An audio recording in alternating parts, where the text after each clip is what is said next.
Hello dear friends, मैं हूं आरती और आपके सामने फिर से हाजिर हूं एक नए टॉपिक को लेकर के। तो संस्कृति आईएएस में आपका फिर से स्वागत है।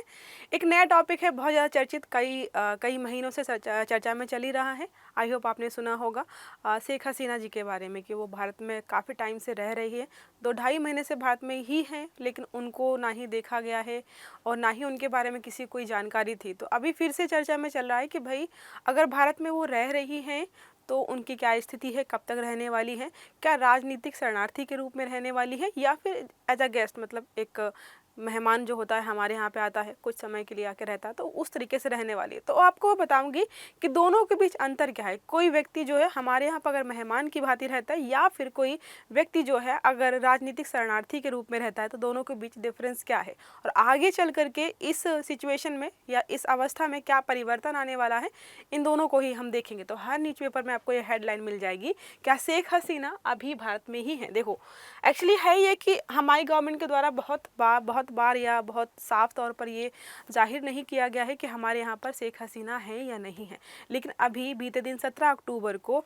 हमारी तरफ से ये नोटिफिकेशन या कहीं ये बयान जारी किया गया है कि वो अभी यहीं पर रहने वाली है। कब तक रहने वाली है इसको लेकर के अभी बातचीत हो रही है। तो यहाँ पे हम बहुत सारे चीज़ों को देखेंगे। पहला तो हम देखेंगे कि क्या रीज़न है कि वो यहाँ पर है।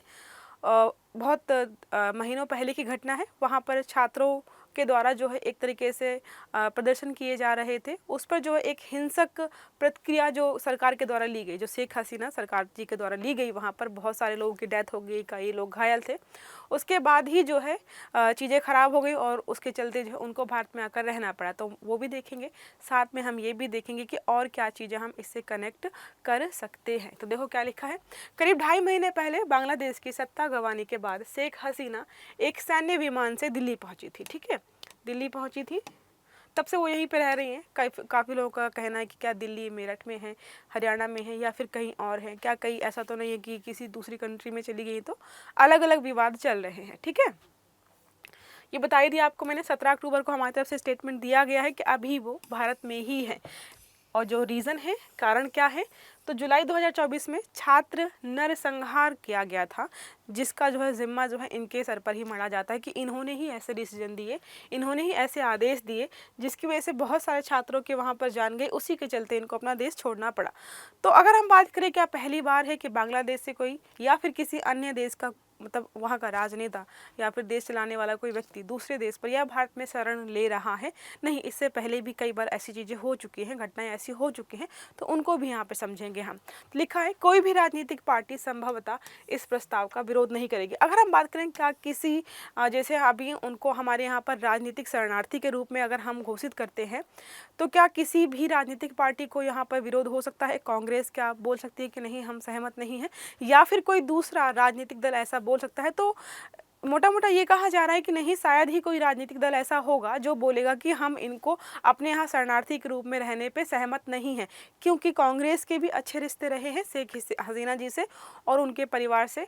आप उदाहरण देख सकते हो, जवाहरलाल नेहरू जब हमारे यहाँ के देश के प्रधानमंत्री थे, तब भी ऐसी घटनाएं हुई थी। इंदिरा गांधी जो 1975 में, तब भी ऐसी कोई घटना हुई थी जो शेख हसीना के पिताजी से उनकी मृत्यु जो मतलब उनकी मौत हुई थी और उनको भी मारा गया था 1975 में, तभी भी इनके परिवार को यहाँ पर शरण दी गई थी। तो बहुत सारी चीज़ें ऐसी हो चुकी हैं जिसके चलते ये कहा जा रहा है कि नहीं, कोई भी राजनीतिक दल इनका विरोध नहीं करने वाला। और भी क्या है, अतीत में भी ऐसी चीज़ें हुई हैं। अगर हम बांग्लादेश के अलावा किसी और देश की बात करें, तो तिब्बती धर्मगुरु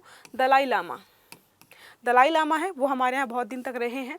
मालदीव के मोहम्मद नशीद, अफगानिस्तान के राष्ट्रपति मोहम्मद नजीबुल्ला, ये सब हमारे यहाँ पर सपरिवार जो है राजनीतिक शरणार्थी के रूप में रह चुके हैं। तो ये कोई नई घटना नहीं है, इसलिए चीज़ें चल सकती हैं आराम से। फिर ठीक है, अगर हम बात करें यहाँ पर कि अतिथि हैं या फिर राजनीतिक शरण, इनको हम किस कैटेगरी में डालेंगे? देखो, राजनीतिक शरण अगर आप ले रहे हो तो थोड़ा सा पेचीदा हो जाता है वहाँ पर मामला। इसका मतलब होता है कि आप जो है अपने देश वापस नहीं जाओगे, माना यही जाता है। ठीक है, कुछ और भी थॉट्स हो सकते हैं। और ये भी होता है कि जैसे आपने कहीं राजनीतिक शरण ली है, इसका मतलब है कि आप वहाँ की जो है नागरिकता हासिल करना चाहते हो, वहीं पर रहना चाहते हो। तो ऐसा अभी कोई स्टेटमेंट है नहीं कि भाई जो शेख हसीना जी हैं वो भारत में ही रहेंगी परमानेंट। अभी सिचुएशन जो है, माहौल जो है उनके देश में ख़राब है, इसके चलते हमारे यहाँ पर रह रही है, कल को वो वापस भी जा सकती हैं। देखिए लिखा है, शेख हसीना एक गेस्ट हैं बट अंडर कंपल्सन। मतलब गेस्ट ही है, कुछ सर्कमस्टांसेस ऐसे हैं जिसकी वजह से हमारे यहाँ पर वो रह रही हैं। यानी वो देश की एक सम्मानित अतिथि हैं जिनको विशेष परिस्थिति में मजबूरन भारत आना पड़ा है। राजनीतिक शरण देने की भारत की कोई योजना नहीं है।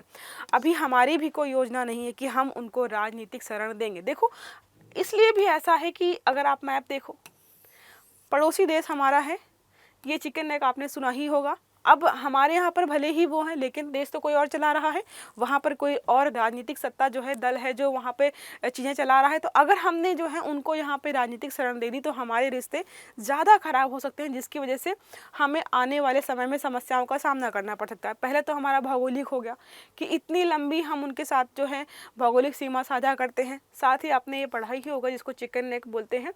इसकी वजह से हमारा पूरा नॉर्थ ईस्ट वाला जो रीजन है उससे हम कनेक्टेड हैं। तो अगर इस देश के साथ हम कुछ चीज़ें ख़राब करेंगे तो हमारी कनेक्टिविटी जो हमारी नॉर्थ ईस्ट से वो थोड़ी बाधित हो सकती है। तो हमें बहुत सारी चीज़ें देखनी है, क्योंकि हमें आगे चलकर भी उनके साथ रिश्ते बना के रखने हैं। ठीक है, अगर हम बात करें प्रत्यार्पण संधि की, तो जिस संधि के तहत हमने वहाँ उनको यहाँ पे रखा है और वापस भेजने से या फिर उनके बारे में जानकारी देने से जो हम मना कर रहे हैं, उसके क्या क्या नियम कानून हैं उनको एक बार देख लेते हैं। तो क्या लिखा हुआ है, 2013 में भारत एवं बांग्लादेश ने अपनी साझा सीमाओं पर उग्रवाद व आतंकवाद से निपटने के लिए एक राजनीतिक उपाय के रूप में प्रत्यर्पण संधि को लागू किया था। इसका मतलब है कि अगर हमारी सीमा पर, बांग्लादेश और भारत की सीमा पर कहीं पर भी आतंकवादी घटनाएं होती हैं, हो सकता है कि कोई व्यक्ति यहाँ पर आतंकवादी घटना करके वहाँ चला गया हो, तो वो हमारे यहाँ भेज देंगे और हम जो है उनके यहाँ भेज देंगे। ये नियम कानून सेट हुए थे। ठीक है,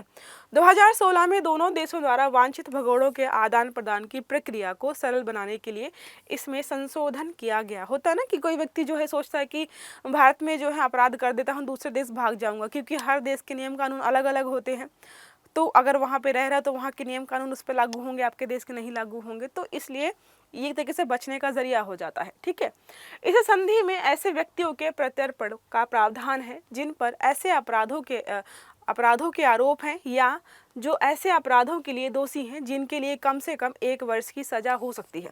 देखो, 2 इम्पॉर्टेंट पॉइंट यहाँ पर हैं कि ऐसे ही व्यक्तियों पर लागू होंगे जिन पर कम से कम जो है 1 साल की सजा लागू, मतलब ऐसा कोई अपराध किया हो जिससे हो कि इसको मिनिमम 1 साल की सजा होगी ही होगी।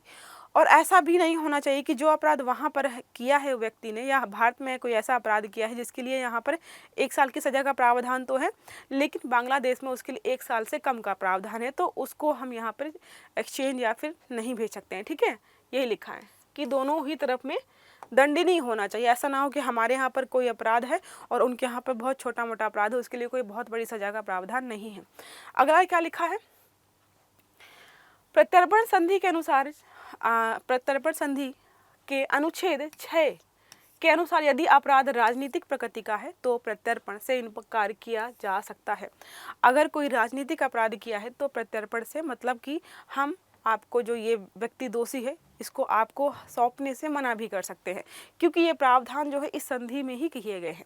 शेख हसीना के खिलाफ कई आरोप हैं, जैसे हत्या है, किसी को जबरन गायब करना है, फिर क्या है यातना, मतलब सजा अलग तरीके से देने का, ये सब आरोप उन पर लगाए गए हैं। इस छूट के दायरे से जो सारे बाहर हैं।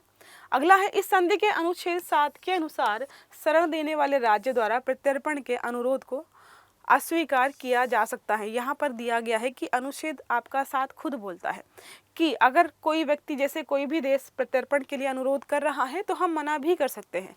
ये नियम कानून में खुद भी उन्होंने बनाकर रखा हुआ है। फिर क्या लिखा हुआ है, यदि जिस व्यक्ति के प्रत्यर्पण की मांग की गई है उस पर उसी राज्य भारत की अदालतों में प्रत्यर्पण अपराध के लिए मुकदमा चल रहा हो, वहाँ पे ही मुकदमा अगर चल रहा है तो मना कर सकते हैं।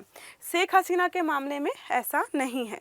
भारत द्वारा प्रत्यर्पण से इनकार करने का एक अन्य आधार अनुच्छेद 8 उल्लिखित करता है कि प्रत्यर्पण से इनकार किया जा सकता है। तो अगर आपसे क्वेश्चन यहाँ से पूछे कि जो प्रत्यर्पण संधि हुई है भारत और बांग्लादेश के बीच में, किस अनुच्छेद के तहत जो है कोई देश जो है प्रत्यर्पण से इनकार कर सकता है, तो अनुच्छेद जो है 8 है। ठीक है, अनुच्छेद जो 8 है उसके तहत जो है मना किया जा सकता है। फिर क्या लिखा है, यदि आरोप न्याय के हित में सद्भावनापूर्ण नहीं लगाया गया है। ठीक है, भारत संभावित रूप से इस आधार पर बांग्लादेश के पूर्व प्रधानमंत्री के प्रत्यार्पण से इनकार कर सकता है। प्रत्यार्पण से इनकार इसी आधार पर किया जा रहा है कि भाई बहुत सारे नियम कानून ऐसे हैं जो कि हमें लग रहा है कि लागू नहीं हो रहे हैं, और लागू हो भी रहे तो हम मना कर सकते हैं, क्योंकि आपका अनुच्छेद खुद ही बता रहा है कि आप जो है इस अनुच्छेद के तहत जो है मना कर सकते हैं। और एक बहुत रोचक प्रसंग अगर आपको बताऊं तो जैसे बार बार पूछा जा रहा है हमारे अथॉरिटीज़ से कि आप क्या मेहमान हैं या फिर जो भी गेस्ट के रूप में रखा है आपने, तो कब तक हैं या क्या है। तो किसी बड़े ही पॉलिटिकल लीडर का या फिर अधिकारी का स्टेटमेंट था कि गुलाब जो है हमेशा गुलाब ही रहता है, आप चाहे जिस परिस्थिति में उसको रखें।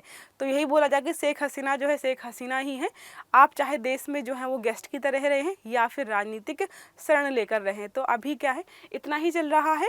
बाकी अब हम मिलेंगे हमारी अगली क्लास में, जिसमें अगर इससे संबंधित कोई आर्टिकल होगा तो उसको हम डिस्कस कर रहे होंगे। ठीक है, चलिए, अगर वीडियो अच्छा लगा है तो लाइक ज़रूर करिएगा, चैनल को सब्सक्राइब भी करिएगा ताकि आने वाले सारे वीडियोस आपको टाइम से मिले। बेल आइकन भी दबा के रखिएगा, नोटिफिकेशंस आपको आते रहेंगे। अच्छे से पढ़िएगा। Have a good day. Thank you.